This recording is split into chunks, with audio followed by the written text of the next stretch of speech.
So to start off this look, as always, I'm going in with a primer. You know the drill by now. I like to use the MAC Painterly Paint Pot because it's got a tint to it, so it preps the eyes nicely and it gives me a nice blank canvas to start out on. To set the base in place, I'm using the first large shade from my Kat Von D palette and I'm sweeping this across the eye area.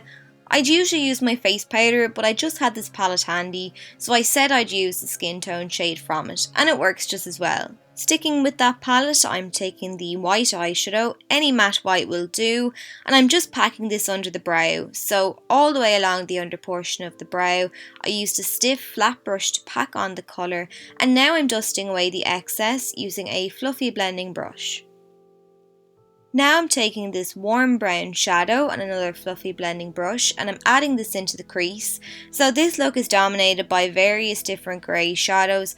However, I find greys and blacks hard to work with on their own. I find adding a bit of warmth in the crease first helps the grey shadows to come blend a little easier. And now I'm taking a clean blending brush and buffing along that top edge just to make sure it's nice and soft. Next, I'm taking this light grey and I'm applying it into the crease as well. And while I do want to blend this shadow out, I still want you to be able to see that little hint of brown. So I'm not pulling the shadow up as high, I'm keeping it a little lower in the crease.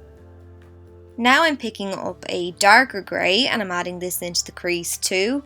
I always say build your shadows up from light to dark, and you can still do that when working with dark shadows. So grey is the main colour theme in this look, and I've gone in with a light grey, a darker grey, and eventually I'll move on to black. So even though I'm working with darker colours, I'll still have that gradient. Now I'm applying this gorgeous metallic grey all over the lid, and I decided I wanted it to pop a little more, so I picked up some shadow on my brush, sprayed it with a setting spray, and then I just pressed the shadow onto the lid again, and this just makes it pop that little bit more.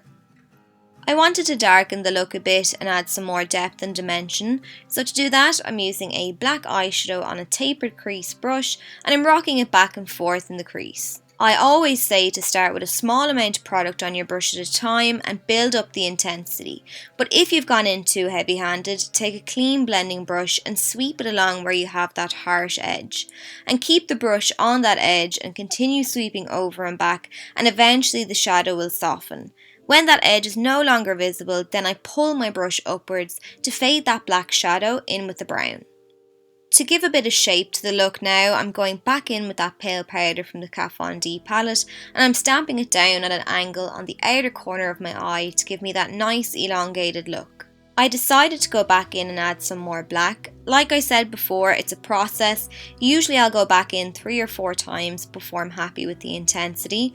And I'm just applying it on a pencil brush into the crease and down on the outer third, and once again I'm using my blending brush to fade the black into the shades that we applied previously. I'm adding a subtle grey toned highlight around the tear duct now, and I'm blending it out up underneath the brow bone in with the highlight shade there. Once I'm happy with how that looks, then I'm moving on to liner. So to line the eyes, I'm using my Holy Grail liquid liner, the Essence waterproof one. I find it really easy to apply, it lasts all day long, and it's as cheap as chips too, which is a really nice bonus.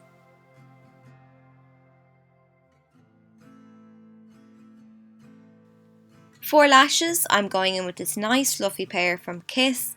I apply some glue, wait around 30 seconds for it to become tacky, and then I start sticking.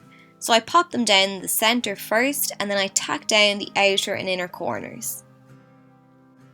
For the lower lash line, I'm beginning with that warm brown and I'm sweeping it all the way along the lower lash line right into the tear duct using my pencil brush. Then I'm taking that light grey and I'm adding that along there as well. And then finally I'm taking a mix of the dark grey and black and I'm smudging them along the lash line too. Once I'm happy with kind of how smudgy and smoky that looks, then I'm going to line my waterline with the black Kohl pencil. And to finish off the look, I'm adding a couple of coats of mascara to blend my own lashes in with the false ones, and then that's it. So I hope you enjoyed the tutorial and found it easy to follow. Thanks so much for watching, and I'll see you soon.